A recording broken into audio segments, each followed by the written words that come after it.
우리가 함께 나누실 말씀 제목은 복받는 비결이라는 제목의 말씀을 나누겠습니다.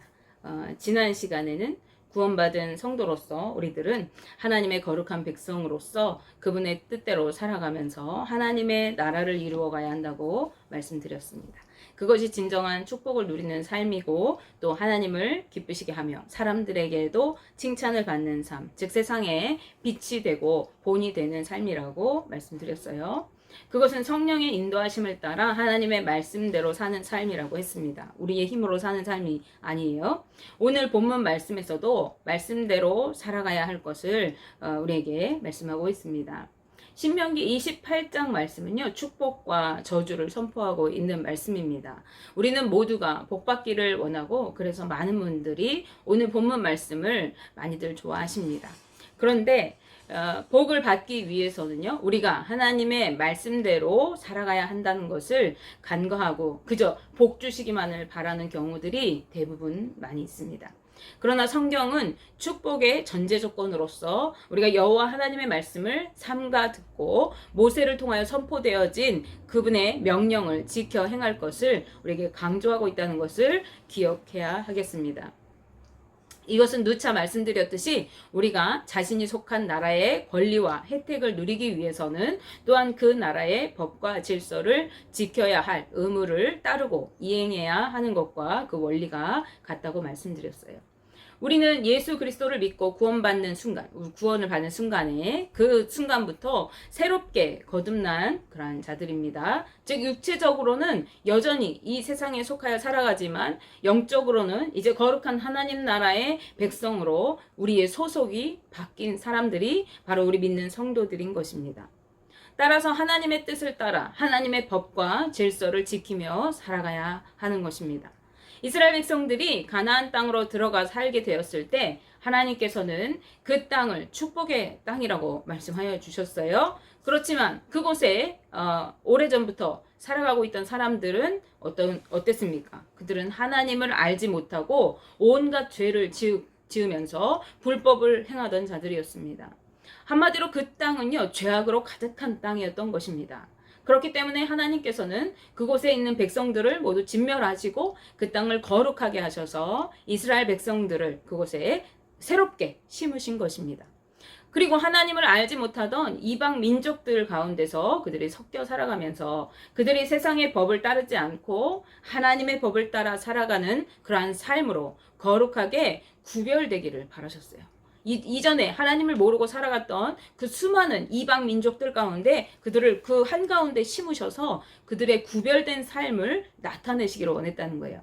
그들이 하나님의 백성으로서 살아갈 때 하나님께서는 이 이스라엘 민족들에게 마음껏 그들을 축복해 주심을 통해서 하나님의 나라를 이루는 삶을 세상 가운데 높이 드러내기를 원하셨던 것이죠. 오늘 본문 말씀에서 무엇이라고 하십니까? 하나님의 말씀을 삼가 듣고 그 모든 명령을 지키면 하나님께서 세계 모든 민족 위에 뛰어나게 하실 것이라고 말씀하고 있어요. 신명기 28장 1절 말씀 우리가 다시 보실게요. 내가 내 하나님 여호와의 말씀을 삼가 듣고 내가 오늘 내게 명령하는 그의 모든 명령을 지켜 행하면 내 하나님 여호와께서 너를 세계 모든 민족 위에 뛰어나게 하실 것이라. 아멘. 여기서 삼가 듣고 이 삼가라고 하는 말을 킹 제임스 버전에서는 부지런히라는 뜻의 단어인 diligently라는 말을 사용했어요. 그래서 하나님의 말씀을 부지런히 듣고 그 말씀대로 힘써서 지켜 살아가면 이스라엘 민족들을 세계 모든 민족에 그 모든 열방 가운데 뛰어나게 하실 것이라고 하나님께서 말씀하신 거예요. 말씀대로 살아가는 신실한 하나님의 자녀들은 하나님께서 성읍에서도 복을 받고 들에서도 복을 받게 하시고 자녀와 토지와 소산물의 모든 것이 그리고 가축의 새끼들까지 복을 받게 하실 것이라고 하셨어요. 광주리와 떡반죽 그릇도 복을 받게 하실 것이라고 말씀하셨습니다. 들어와도 복을 받고 나가도 복을 받게 될 것이라고 말씀하세요. 말씀의 핵심은 무엇입니까? 그들이 복을 받는 것이 핵심입니까? 그렇지 않아요. 이 말씀의 핵심은요, 여호와 하나님의 말씀을 부지런히 듣고 그 명령대로 사는 것이 바로 핵심입니다. 그것이 우리가 행해야 할 일인 것이죠. 우리가 그렇게 하나님의 말씀을 부지런히 듣고 그 말씀대로 힘써서 최선을 다해 살아가려고 몸부림치며 살 때, 그러면 이 모든 복이 임하도록 누가 축복해 주세요? 하나님이 축복해 주신다는 것입니다. 그런데 대부분의 사람들은요, 이 핵심은 온데간데 없이 축복에만 집중을 해요. 복 받는 것에만 혈안이 되었어요. 복 받기만을 바라는 것입니다. 이것은 하나님의 의도를 알지 못하기 때문에 그렇습니다. 이스라엘 백성들이 망한 이유가 여기에 있어요. 그들은 하나님의 의도를 알지 못했어요. 그래서 하나님이 우리를 복 주신대, 우리를 축복의 땅으로 들이셔서 우리를 무한정으로 축복해 주신대, 그것에만 집중하고 있었던 거예요. 자신들이 받을 복에만. 그래서 가나안에 들어가서 정착해 살면서 이들은 축복에만 목말라 했어요. 어떻게 하면 잘 먹고 살까? 어떻게 하면 더 많이 가질 수 있을까? 어떻게 하면 내가 더 잘나게 보일까? 이런 것들에만 목말라 했던 거예요. 이런 것들에만 집중하게 될 때 그들에게 무슨 일이 일어났습니까? 성경을 우리가 보면요, 그들은 하나님의 백성인 자신들의 신분을 망각하게 되어져요. 점점 하나님의 자녀라는 걸 잃어버려요. 그저 풍성한 소출을 얻기 위해서 풍년을 기원하면서 하나님이 아닌 다른 이방신에게 머리를 조아려 제사를 지내게 됩니다.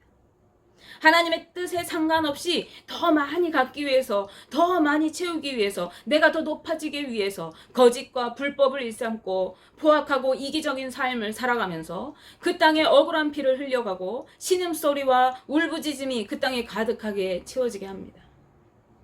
화려하고 아름다운 이방 문화들을 따라가면서 이야, 저거 멋있다, 저거 재밌어 보인다, 저거 진짜 좋아 보인다, 나도 저거 한번 해봐야지. 무분별하게 이방의 문화들을 따라 살아가면서 점점 하나님을 잊어버리고 배반하기에까지 이르렀습니다.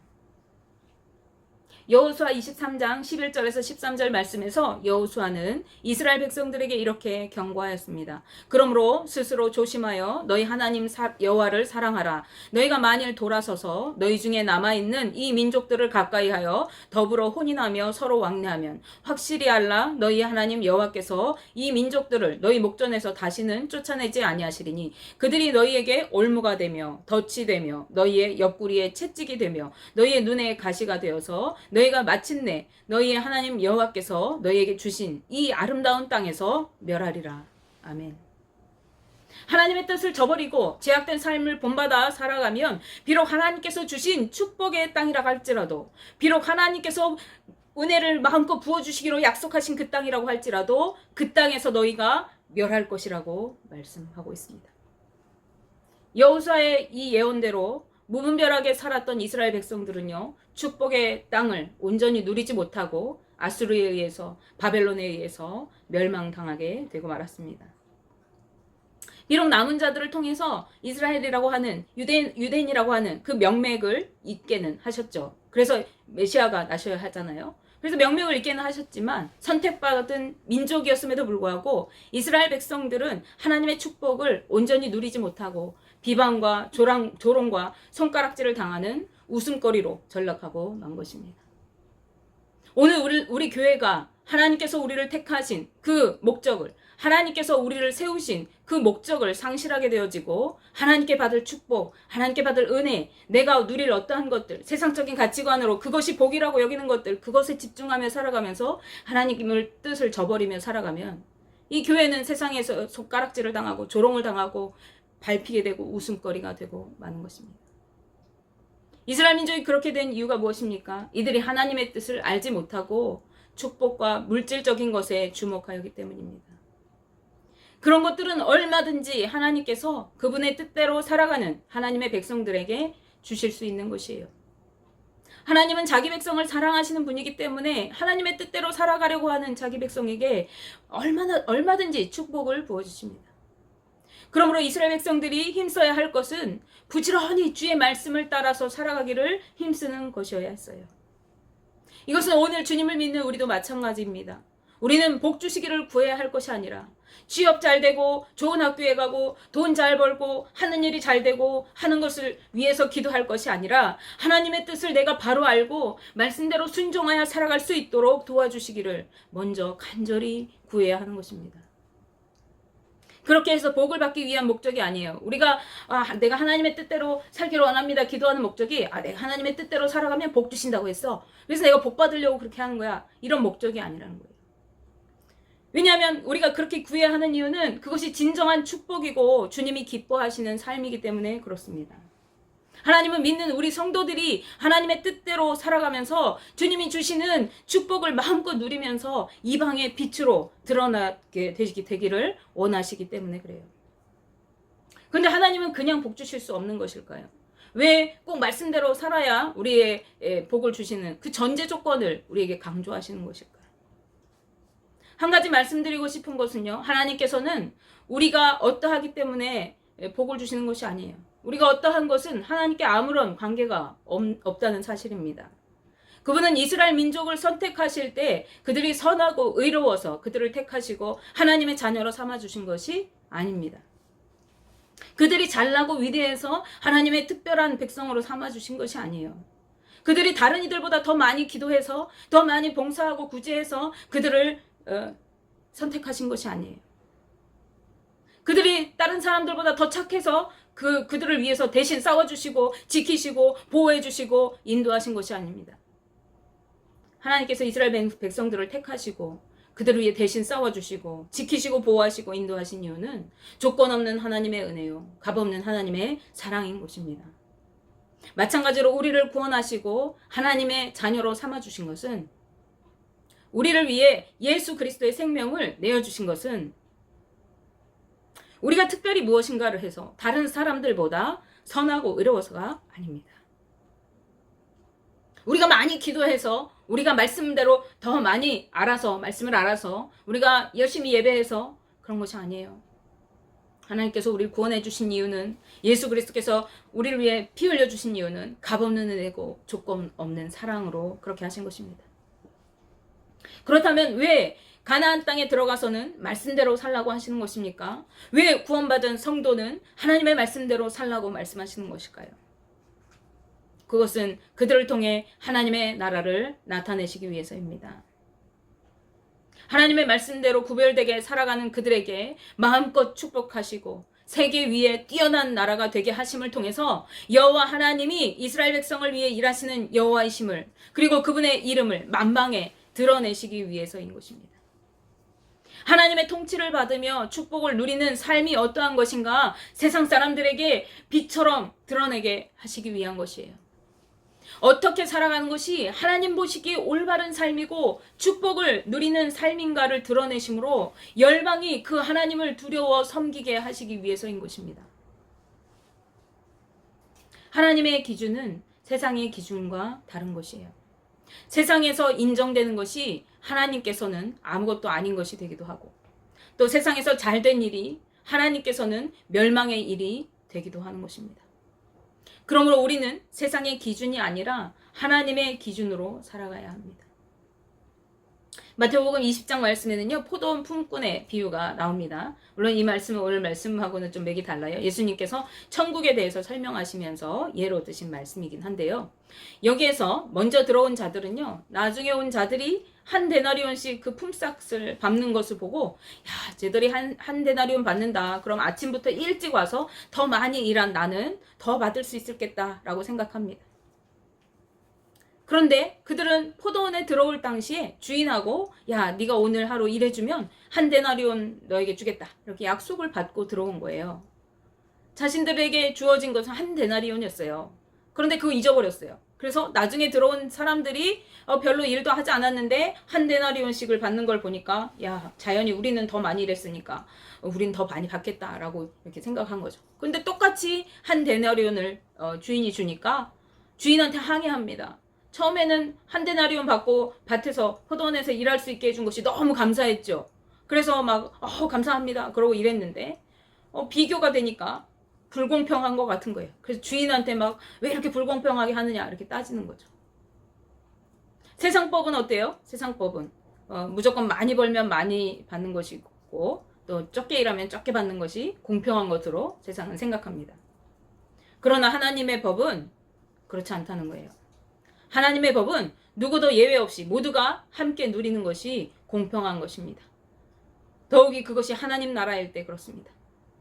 그렇기 때문에 하나님의 법은 자신이 얼마든지 누릴 수 있는 권리를 어려운 이웃들을 위해, 누리지 못하는 이들을 위해서 기꺼이 포기하라고 하시는 경우가 많이 있습니다. 그리고 그렇게 하는 것이 하나님의 뜻이기 때문에 하나님은 그 조건으로 축복을 약속해 주십니다. 신명기 24장 19절 말씀에 내가 밭에서 곡식을 벨 때에 그 한 뭇을 밭에 잃어버렸거든 다시 가서 가져오지 말고 나그네와 고아와 과부를 위하여 남겨두라. 그리하면 내 하나님 여호와께서 내 손으로 하는 모든 일에 복을 내리시리라 라고 하십니다. 곡식을 열심히 추수해서 이렇게 나르고 있는데 나르다가 그 곡식 더미 한 묶음을 떨어뜨렸다는 거예요. 그런데 그것을 당연히 내 거니까 가서 챙겨다가 이렇게 가져오는 게 당연하잖아요. 세상법으로는 그래요. 그런데 하나님 뭐라고? 다시 가서 줍지 말라고 하십니다. 어려운 이웃들을 위해서 그것들을 남겨두라고 하시는 거예요. 그렇게 하면은 손해 보는 것 같잖아요. 내 거 이렇게 버려두니까. 그런데 뭐라고 하셔요? 그렇게 하면 네가 손으로 하는 모든 일, 네가 하는 일마다 내가 복을 줄게 라고 약속해 주시는 거예요. 이 사람을 복 주시겠다고 하나님께서 약속하시는 것은 그 곡식단 한 묶음 때문이 아닐 것입니다. 그것은 이웃을 배려하고 섬기는 마음으로 살아가기를 바라시는 이 하나님의 마음을 알고 그 뜻대로 살아갈 때 하나님께서 그러한 복을 주시겠다고 말씀하시는 것이죠. 말씀을 더 볼게요. 신명기 24장 12절에서 13절 말씀에 그가 가난한 자이면 너는 그의 전당물을 가지고 자지 말고 해질 때에 그 전당물을 반드시 그에게 돌려줄 것이라. 그리하면 그가 그 옷을 입고 자며 너를 위하여 축복하리니 그 일이 내 하나님 앞에서 내 공의로움이 되리라 라고 말씀합니다. 누군가 내게 돈을 빌리러 올 때요. 돈을 빌리려고 할 때 전당물, 담보물을 이렇게 받아두는 거예요. 야, 너 돈 좀 빌려줘 이렇게 하면 내가 얼마 줄 테니까 너 그 돈 갚을 때까지 나한테 맡길 물건 가져와 이렇게 하는 거죠. 그런데 이 가난한 사람이 돈을 빌릴 때 내놓을 전당물이 없어요. 그래서 자기 옷을 이렇게 겉옷을 벗어주는 거예요. 그래 겉옷을 벗어주는데 그런데 당시에 이 옷이 아주 귀하고 또 소중한 거예요. 이 유대 근동 지방에는 밤이 되면은 극심한 추위가 있고 낮에는 엄청 더워요. 그래서 이 옷으로 밤에는 그 추위를 막아야 하는 것이죠. 이불 역할을 하는 거예요. 잘 때. 그 옷이 없다면은 이 가난한 사람은 추위에 떨고 몸이 상할 수밖에 없는 거예요. 그래서 이제 이 돈을 빌려준 사람에게 하나님 뭐라고 하셔요? 날이 저물면은 빌린 돈과 상관없이 그 돈을 안 갚았더라도 너는 그 사람의 옷을 덮고 잘 수 있도록 다시 돌려주라. 그러면 그 사람이 너무 이 감사한 마음으로 옷을 돌려준 그 사람을 위해서 축복할 것이 아니냐. 그것이 하나님 앞에 공의로움이 될 것이다 라고 하시는 거예요. 공의라는 말은요, 공평하고 의로운 것을 말하는 거예요. 그리고 이것은 하나님의 성품 중에 하나이기도 하죠. 선과 악을 공평하게 분간하는 그러한 성품입니다. 내가 세상법으로 생각할 땐 어때요? 내가 내 돈을 빌려줬기 때문에 그 저당물을 안 줘도 돼요. 그쵸? 세상법이 그래요. 그런데 하나님은 이 돈과 상관없이 그 불쌍한 사람을 위해서 이 전당물을 네가 도로 돌려주는 것이 공평하다고 하시는 거예요. 그것이 선한 것이라고 하시는 거예요. 그것이 하나님 보시기에 의로운 것이라고 하는 거예요. 내가 전당물을 잡고 있는 것이 내 당연한 권리인데도 내가 누릴 수 있는 그것인데도 그것을 기꺼이 그 어려운 이웃을 위해 포기하는 것이 하나님께 보시기에는 의롭고 공의로운 정당한 일이라는 것입니다. 이러한 말씀들은 우리가 하나님의 뜻대로 살아가는 기준이 무엇인지를 생각하게 하는 것이죠. 옳고 그름을 정확히 세상의 어떤 기준으로 가리는 것이 중요한 게 아니라 그 영혼을 사랑하는 것이 하나님의 기준이에요. 그런가 하면은 정직하게 살아가는 것이 오래도록 하나님의 축복을 누리며 사는 비결이라고 말씀하세요. 말씀을 한 절만 더 볼게요. 신명기 25장 15절 말씀입니다. 오직 온전하고 공정한 저울추를 두며 온전하고 공정한 되를 둘 것이라. 그리하면 내 하나님 여호와께서 내게 주시는 땅에서 내 날이 길리라. 아멘.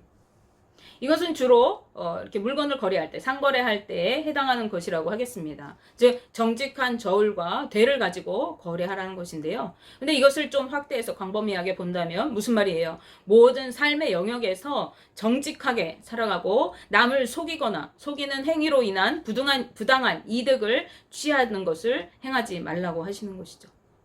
즉 부정을 저지르거나 부당한 이득을 취하지 말고 정직하고 공정하게 살아갈 때 이것이 마땅한 것이고 하나님의 축복을 오래도록 누리며 살게 되는 비결이라는 것입니다.